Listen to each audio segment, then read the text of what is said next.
Viewers of the show know that from time to time I like to check in with Professor Richard Wolff and get his perspective on what's going on, or just kind of deepen and broaden my own understanding of left ideas in economics, and maybe yours as well, if and when you're listening.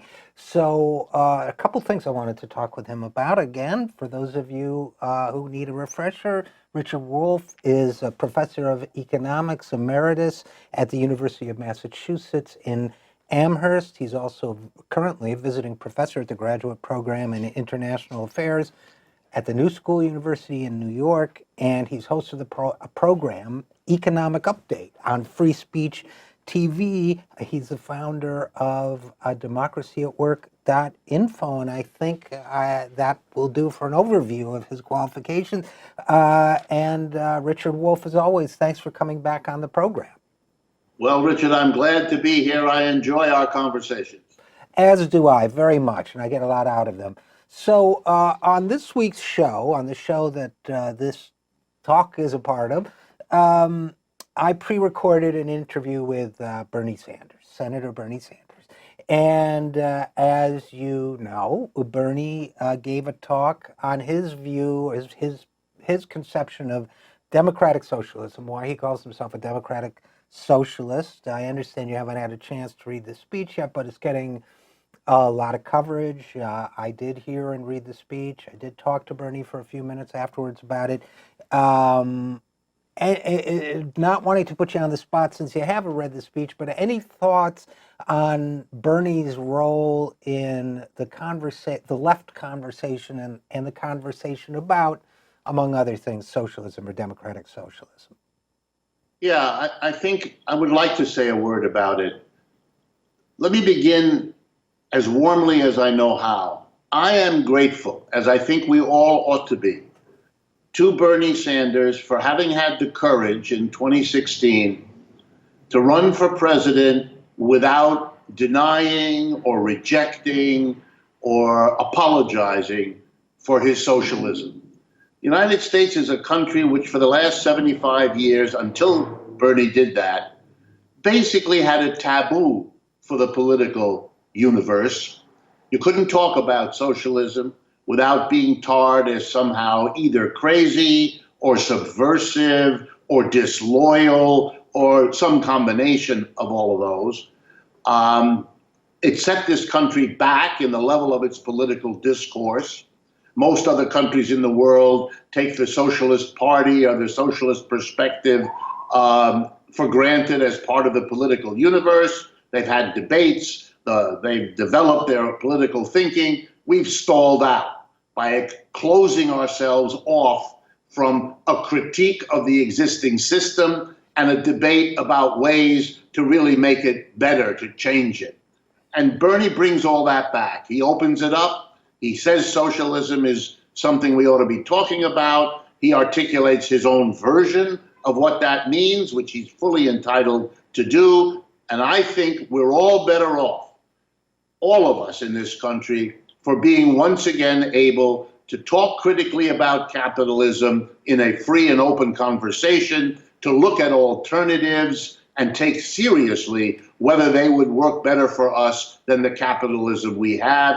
And he gets the lion's share of appreciation. You know, when he first announced back in 2015, I believe it was, the people I know in the Democratic Party told me they were not at all worried. He would get a maximum of 2.5%, and he would be lucky to get that from Democratic voters in primaries and caucuses. That total mistake of how powerful his appeal would be, that misunderstanding of how strongly Americans are ready in huge numbers to be critical of capitalism, to think concretely about how to do better, has just continued ever since. He was right to do that. He was right to see that there was a support for him there and that socialism could be put on the agenda. Over the last 2 or 3 weeks, I have personally looked at both a Harris poll and a Gallup poll taken in recent weeks that indicates that somewhere between 40 and 50% of people under the age of 40 in this country say they would just as soon live in a future socialist America than live in a capitalist one. It's extraordinary. It's really, we've come a long way, and he gets that credit. Having said all that, I think I share with him the notion that there are basic problems to American capitalism. The level of inequality in this society, a direct product of the capitalist system we have, is off the charts. It's unthinkable. A few weeks ago, we all witnessed, or at least if you paid attention, you did, the divorce of Mr. Jeffrey Bezos, the #1 billionaire on the Bloomberg list, from his longtime wife, Mackenzie Bezos. And when the dust cleared, she was left with 30-odd billions of dollars, and she now ranks as number 22 on the list of the richest people on earth. Jeff Bezos, minus the money he had to give to her, is still #1. He's using a lot of his money to arrange for space rockets to the moon. This is a use of the wealth created by everybody to pander to a handful of people who have more money than they can imagine what to do with, at a time when roughly half the people in this country say they couldn't meet an unexpected bill for $400 without a major dip into what they own, selling it, or borrowing from other people. That level of inequality will sooner or later, and it's usually sooner, provoke the levels of conflict, bitterness, envy, hostility that societies fall apart from. And this is a road to self-destruction that I believe capitalism is engaged in. And as if that weren't enough, we have our opioid crisis, we have the collapse of our educational system, the systematic destruction of public education by a cabinet member committed to doing it, and we have this instability. Every 4 to 7 years, a crash. Some of them are short and shallow. Others of them, like the one in 2008, turns out to be long and deep. I mean, these are situations that Bernie and I see as fundamental flaws and failures of capitalism that we can and should do better. But that's when we then begin to go our different directions. And before I explain, let me be clear. Socialism has nothing to apologize for that there are different interpretations. People make sense of capitalism and of its alternatives in different ways. You know, a Baptist doesn't apologize because he or she is a Baptist and other people are Methodists or Catholics or something else. They all understand there are different interpretations of the Christian Bible, etc., etc. And they talk about ecumenically sharing their differences, their similarities. They try to be tolerant and extend that to people outside of the Christian community, etc., etc. Socialists are very similar. There's no way that socialism could have spread across the world in the last 200, 250 years, which is what it's done, into all these different cultures and all these different economic and political situations, without thereby producing different interpretations. It makes the tradition of socialism lively, full of discussions and debates, occasionally quite heated, but that's the healthy sign of an intellectual and political movement that is becoming more powerful in the world. Now, finally, where do I disagree? Bernie wants to recreate the New Deal. Virtually most of his speeches about democratic socialism either refer to Franklin Roosevelt or they refer to the New Deal explicitly, and if not, well, then implicitly. He wants the government to play a much larger role, to create what I call a capitalism with a human face, higher minimum wage, better support of the government for old people, for health care for everybody, for subsidized education made available publicly, and so on. These are what I would call reforms. They are making capitalism better, less unequal, less harsh, and all of that. And of course, I support all of that. But I keep using the word capitalism because of what Bernie's ideas do not directly challenge.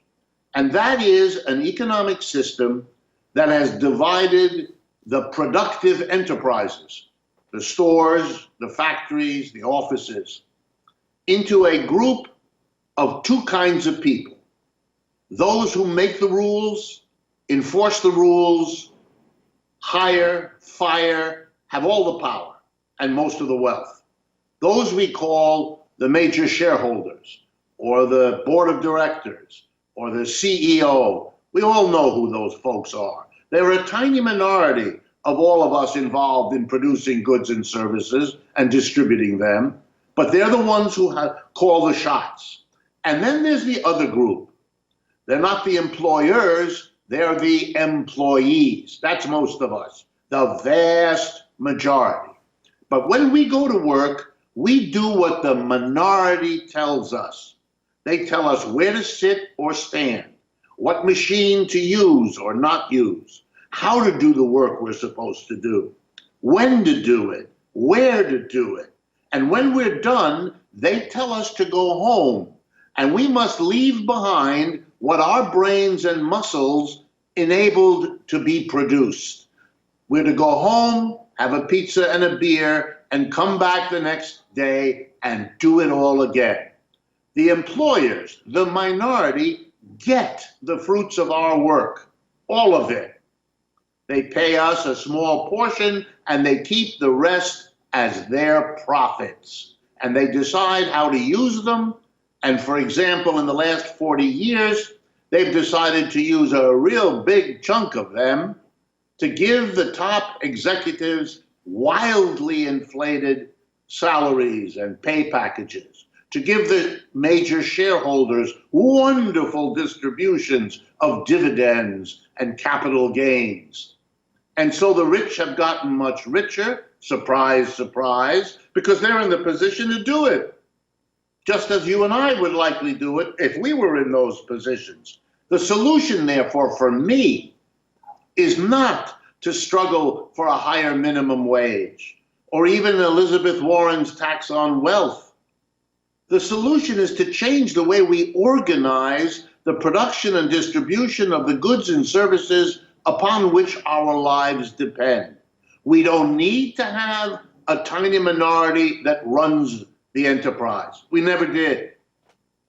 You know, the human race got rid of kings. They thought they were the people to run the whole society. We were all their subjects. They told us what to do, when to fight a war, when to not fight a war, and we had to bend down and bear the burden of them sitting on top of us. We eventually got rid of the kings in the political realm. Well, then why, the socialist always asks, why do we leave the kings in the workroom? Why do we leave the kings at the workplace? Why do we allow a tiny minority to make all the decisions in economics when we have expressly forbidden that in politics? We elect the mayor who makes decisions that impact us, but we do not elect the boss who makes even more important decisions on where we work, including the decision to deprive us of a job, deprive us of our income, throw our entire family into crisis, make us lose our home, force us to relocate elsewhere. This is not a distribution of power that bears any relationship to democracy. And for me, therefore, the solution to the problems of inequality, instability, we need system change. We need to reorganize businesses so the democracy exists inside the workplace rather than being excluded from it, which it has for the entire history of the United States. And when I say that, when I talk about system change like that, I'm talking about that as the core focal demand of a socialist movement. It's not enough to do the reforms that Bernie wants. And let me make one final point about it. When Bernie points to the New Deal and Franklin Roosevelt, I think that's very smart and very appropriate. But here's what I would say. In the New Deal, Franklin Roosevelt, the CIO, all that happened back then, they went for reforms. They created Social Security. They created unemployment compensation. They created the first minimum wage, and so on. But because they didn't change the system, because they left in place the minority of the business owners and CEOs with all the power and all the money, the last 40 years can be described in America as the rolling back of the New Deal, the undoing of the New Deal. And you know who undid it? Who took away the Social Security benefits so that no one can live on them anymore? Who undid the minimum wage by allowing prices to rise faster than that wage did, et cetera, et cetera? It was the capitalist businesses that took the lead in funding and promoting the undoing of the New Deal. I don't want to do that again. To Bernie, I say, your ideas are good, but we've been there and we've done that. We now have to make the more basic changes without which the reforms you're after, Bernie, even if you get them, will remain deeply insecure and likely be rolled back if and because you haven't made the more fundamental changes that I think socialism points to. Well, and again, we're talking with Professor Richard Wolff. And Richard, I understand everything you're saying and fundamentally agree. I find myself at times when I'm musing on things, on the one hand, I find myself with a vision of the future that says, I look forward to a future where the condition that used to be known as wage slavery, a phrase that was more widely known, I think, 100 years ago in this country than it is now, but the idea of servitude to your boss, servitude to the bank that you owe money to, and so on. I look forward to a future where that's as alien to people as any other form of indentured servitude is today. On the other hand, I try to think about, and I'm sure you do too, about how would we get there from here? In other words, Bernie, for example, and he's not the only one, has proposed different ways to try to encourage employee-owned businesses, but those are, by necessity, that those would be incremental changes. I can't imagine a world where the corporations would voluntarily cede their dominance of the economy to worker-owned businesses. So what are your thoughts about, in the sense that that you do have a fundamental difference with, let's say, someone like Bernie or perhaps the Social Democrats of Europe or whatever, in terms of leaving the extremely wealthy in place to run corporations and the economy. What about getting there from here? What are your thoughts on that? I'm very glad you asked, and let me try to be as sharp and as brief as I can about it. One of the most exciting things that Bernie has done recently is increase his comments, just as you pointed out, about how he's interested in worker co-ops of all kinds, that if he were elected, he would move in that direction, provide financing for it. There's a new bill, I forget the name of it, that's been endorsed by him, by Kirsten Gillibrand, by half a dozen senators and the counterparts in the House to create a special bank that would provide low-interest loans to people creating worker co-ops so that there can begin to be a worker co-op sector of the American economy so that the American people would have freedom of choice, choose to work in a co-op or in a hierarchical top-down capitalist firm. Buy your products from a co-op or buy them from a capitalist. Give that choice. People don't have that choice right now, but the government could see itself as the agent to give greater freedom of choice to the American people by creating such a co-op sector. But how to get from here to there, Bernie doesn't speak to, so let me do that. For me, a worker co-op, a democratic workplace where everybody has one vote, equal one vote, to decide together democratically what the enterprise is going to produce, how it's going to do it, what technology it's going to use, where the production is going to occur, and perhaps most importantly, what we will do with whatever profits our collective efforts in this enterprise can generate.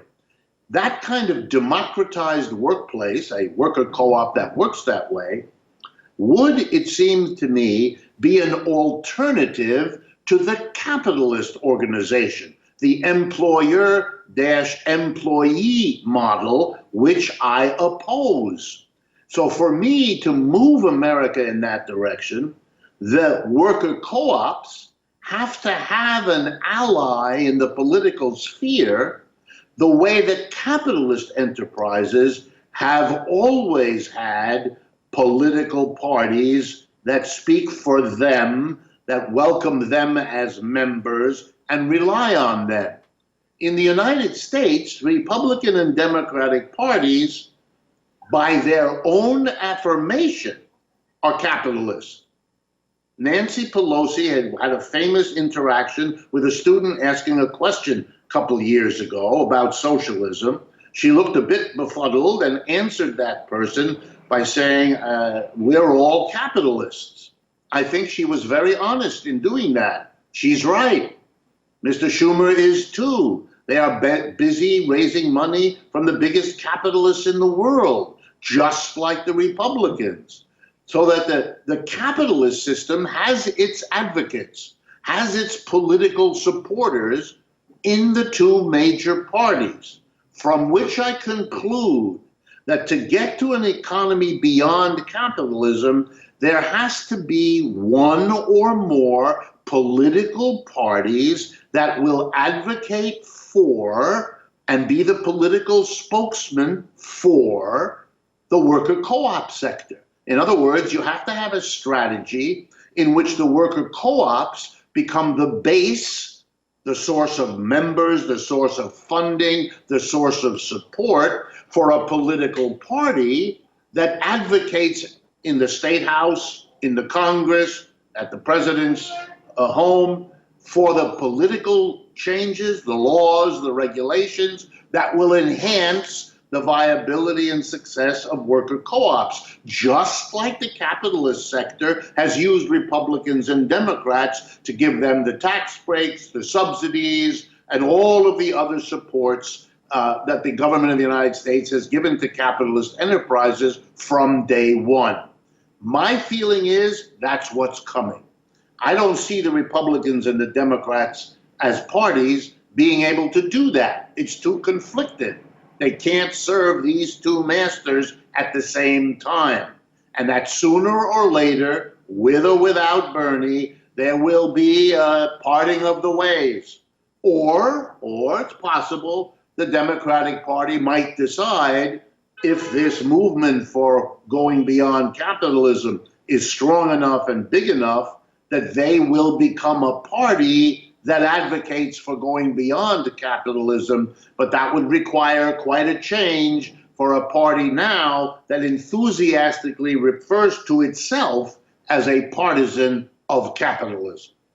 You know, I have a lot of thoughts about that, Richard Wolff, one of which is that perhaps for Democrats, Bernie pointed the way in 2016 by raising nearly $250 million, pointed to perhaps a worker or people-funded alternative to the corporate-funded two parties we have now, and perhaps within the Democratic Party even, which was your last possibility there. But one of the things I was thinking while you were talking was, Elizabeth Warren has a number of excellent proposals. I think very well of her. I think she's got great ideas, very bright, very great messenger in many ways for reining in Wall Street. Not a friend of our friend Jamie Dimon, who we're going to talk about in a minute. But she has said, and I think she probably, my guess is it's a political calculation, but I don't know. She has said she differs with Bernie because she's not a socialist. She believes in markets. Markets get the job done. She is very much a capitalist. Well, I look at the evidence, and I don't think the markets are getting the job done very well. But to me, the Democratic debate I want to see, and perhaps the only Democratic debate I want to see in the party, in the primary, is one that only includes Bernie Sanders and Elizabeth Warren.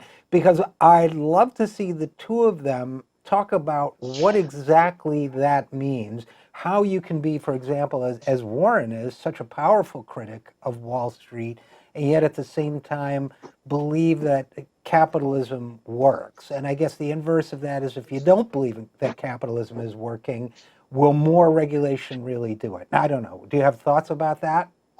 Yes, I like Elizabeth Warren. I like Bernie. These are people that are way closer to me than pretty much the rest of them. But I do think that the difference there, and I know how dangerous this phrase is semantic. I think Elizabeth Warren, coming from Harvard, a place where I spent several years of my education as well, knows that the word socialism for her entire life has been toxic, has been a word that every aspiring academic knows is dangerous to get near to, very dangerous to have applied to you. The difficulties of moving up the ladder, getting your works published, getting a job, all of those difficulties are doubled if you allow that word anywhere near you. And she's probably also noticed, as all of my colleagues and I have discussed countless times, that you can say much of what socialism is, and you can have people listen to you, and you can get somewhere if only you do them the service of never saying the word, insisting that what you're doing is making capitalism work better, or capitalism work fairer, or how capitalism is wonderful, or something like that. It covers your, if you pardon me, your rear end. It covers your vulnerability if you get attacked for these great ideas as a socialist. The difference between her and Bernie is all his life he has said, this is socialism, and he learned that Americans can actually hear it. Bernie was a local council member, a mayor in Burlington, Vermont, then a congressman. In all those places, his socialism was known, and yes, it turned off some voters, but once he got a chance to explain what he meant, he won those elections. That's why he's the senator now. That's why he's the candidate now. So I think there it's more semantic. And one last point. When Elizabeth Warren says that she's for capitalism and then talks about the market, that's for me an immense clue. And it's a clue that either she doesn't mean what she says, which is charitable, or she doesn't understand, which is not so charitable. Let me explain. Markets are not what capitalism is about. Markets existed for centuries before there was any capitalism. Slavery, which is not capitalism, is a system that had lots of markets. If you remember, most southern cities in the United States have a little part of downtown, which is where the slave market existed. In the slave South, they bought and sold slaves. They bought and sold cotton. They bought and sold many other things. You don't need capitalism to have a market. And having a market doesn't mean you have capitalism. Capitalism is how you organize production, the employer-employee relationship. It's not about how you distribute things. That's what markets are about. If she really means that she's a capitalist, it would require her to endorse the employer-employee model of organizing enterprises, which she never speaks about. Bernie at least points towards worker co-ops as something he's interested in, She avoids the topic altogether, which again reinforces in me the notion that when she says capitalism and when she mumbles about how it has to do with markets, she's fudging that whole issue. She wants to focus people on her particular plans, her wealth tax, her cap on interest rates, the variety of things she is putting forward that are major changes for most Americans, and she doesn't want to get sidetracked by disputes about what names to give them, because that has been so troubling for so many Americans for so many years. And again, we're talking with economist Richard Wolff. And so we have, and just to be clear, so I understand, my listeners understand, so markets as a word, as opposed to, we know about the mythology that the free market settles all evils and so on, which is a mythology. But what you're really saying here, if I understand correctly, is look, you can have worker-owned businesses that exchange goods and services through markets. So the question is really one of the dynamics of power and control and who obtains the benefits of the labor.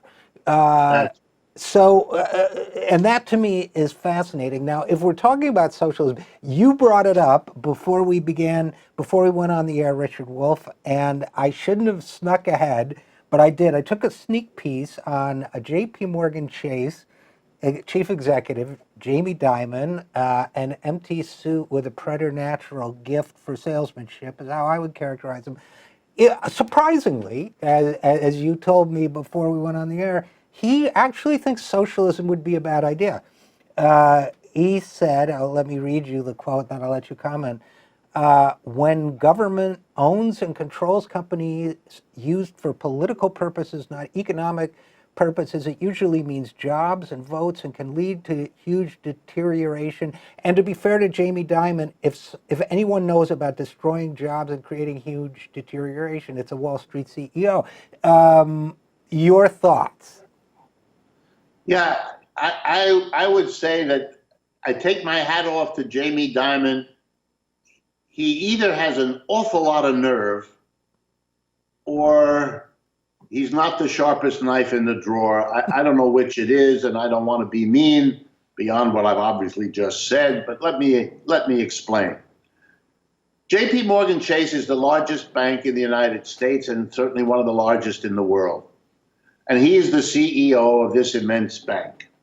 Over the last 10 years, JP Morgan Chase itself and the other huge banks in this country, Bank of America, Citibank, Wells Fargo, and so on, have been caught by the United States government violating virtually every ethical rule and many laws to boot.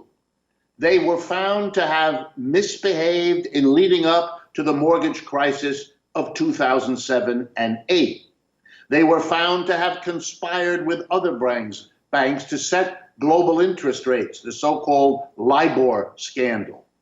They were found guilty of setting foreign exchange rates, of excessive fees that they were charged.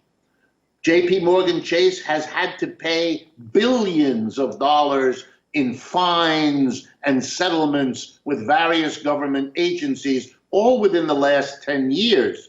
And the history before that is no cleaner. This is a bank which has violated its public trust. The job of a bank is to take the money people deposit in it, to keep that money safe and secure, and to lend it out to other people who need to borrow to make our economy work. They are go-betweens. They are fiduciary intermediaries, if you like the language. And they behaved so badly that the government had to come in to try, late in the day, to correct it.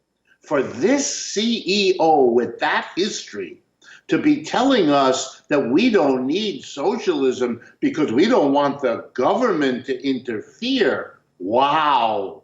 The government just interfered because you behaved criminally, badly, bad for the public, bad for the economy. We just had a virtual meltdown of the world economy, in large part because of the speculations that you and your bank types have done. You're in no position to tell the government to butt out. So Here's the irony of ironies. When these banks all failed, which they did, starting in the last third of 2008, from September through December, the banks of America, the big ones, including Chase, failed. And they all rushed to Washington. You know why? Because that's where the government is. And they got down on their symbolic knees. They certainly didn't get down on their real ones. And they begged the government to bail them out, which the government, ever dutiful to these rich guys, promptly did. The government saved them. They only exist because of the government's behavior, and now they turn around and want us to be critical of socialism, lest the government come in there and do something. It blows your mind that a person can say that, and the only thing worse than him saying it is the rest of the world of the mainstream media actually taking this seriously rather than falling all over itself, wondering whether to laugh or to cry. Well, under Jamie Dimon's leadership, J.P. Morgan Chase, I would argue, has been the largest organized crime racket in American history.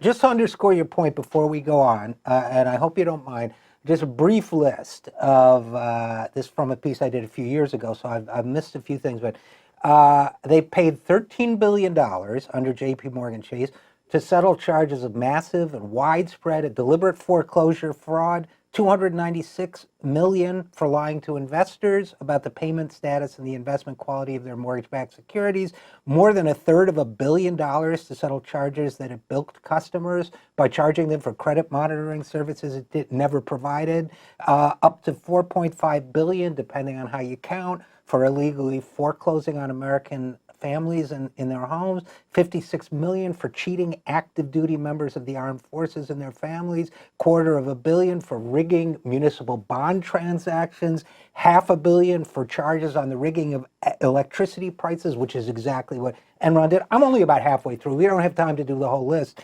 But the leading question, I guess, but doesn't the existence and the presumed continued credibility of someone like Jamie Dimon, in a way, isn't that socialism's best advertisement? Yes, I think it is. I think your list is very impressive. It goes beyond what I could have brought up just from my memory. It's an argument that we oughtn't to have allowed private banking to ever get to anything like this amount of money. Everybody pays attention to Mr. Dimon, despite the nonsense he says, like he just did. Not because of the wisdom that comes out of his mouth, since there isn't any, but because he's rich and powerful and wields trillions of dollars, making it easy and no problem at all to pay these fines, which are minor bumps in the bank's road, and becoming the big spokesman, telling the rest of us that we shouldn't want the socialism, because heaven forbid that we, the people, would elect a government that would make sure that our banks are not ripping us off the way his bank has been doing his entire time as CEO. I mean, history will look back on these moments, and what they will notice is not the silly things he says, but the fact that such silly things would be taken seriously because of the absurd power and wealth this individual is allowed to preside over. That's the mistake. The criticism in the end comes to us. Why are we having a debate with somebody whose behavior means that he ought not to be in the position he is? Not that we ought to have a conversation with him. He belongs working as a teller in the bank, where I'm sure he'd do a good job. Well, I'm sure he's good at some things. I don't question that. He certainly seems to charm a lot of people who are around him. Of course, when you have a lot of money, that's a lot easier to do, I guess. But With the with the time that we have left, I guess I always I'm by nature I like to think I'm optimistic or a fighter type person who doesn't give up. It's a tough road from here to there, though, if you know what I mean, to actually make some of the meaningful changes we talk about. And I think to me, part of it is we obviously need better media. It's part of why I do what I do, and some friends of mine are in media feel the same way. But I guess I'll close with a personal question. What's your optimism level? How do you stay optimistic? Do you think we can get from here to there? What are the Yes. night thoughts you have? Well, I am optimistic, and I base my optimism on what has happened to me. It's the closest reason I can think of for my optimism. Since the crash of 2008, something fundamental has shifted in the United States. I, for example, have done more public speaking around the country in the last 5 years than I did in the previous 40. I have my own radio and television show that goes out to millions of people across the United States. I now turn down many more invitations to speak than I can accept. The degree of interest in the critique of capitalism, which is what I focus my work on, and the exploration of alternatives to kind of literally figure out, as you put it, how we get from here to there, how we as a people can apply our progressive thinking to doing better than the system we have. The human race got beyond slavery because people thought we could do better. We got beyond feudalism because people thought and acted to do better. And we can get beyond capitalism to do better if we think and act that way. There's no reason, none, to imagine that capitalism is the end of the road. That kind of self-delusion existed in slavery, which was proven wrong, existed in systems before slavery, which was proven wrong, existed in the feudal period, which was proven wrong. So we don't need to make the same mistake that somehow history happens to have stopped with us and can't go further. I think it can, and I will tell you that as I travel around the country, as I do my work, the support, the interest of the American people in criticizing the system we have and doing better is far beyond anything that I foresaw at any point in my life.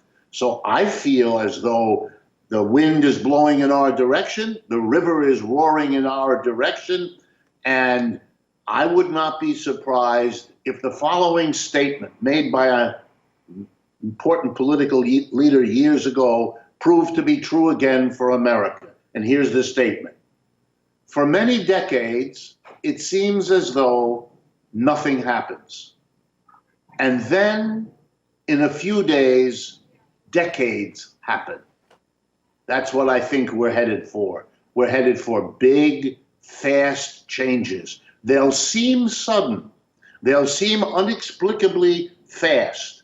But in fact, they have been building now for decades, and they're reaching a kind of peak. For me, watching Trump, that's a symptom of a society about to blow. The return of white supremacy is a system at its frayed edges. The interest in socialism, the opioid crisis, the suicide crisis, the sudden inability of a nation of immigrants to welcome the latest group and instead put their children in cages. These are signs of a society at the extreme end of stress and about to blow. I'm not naive. It can blow into alternative directions.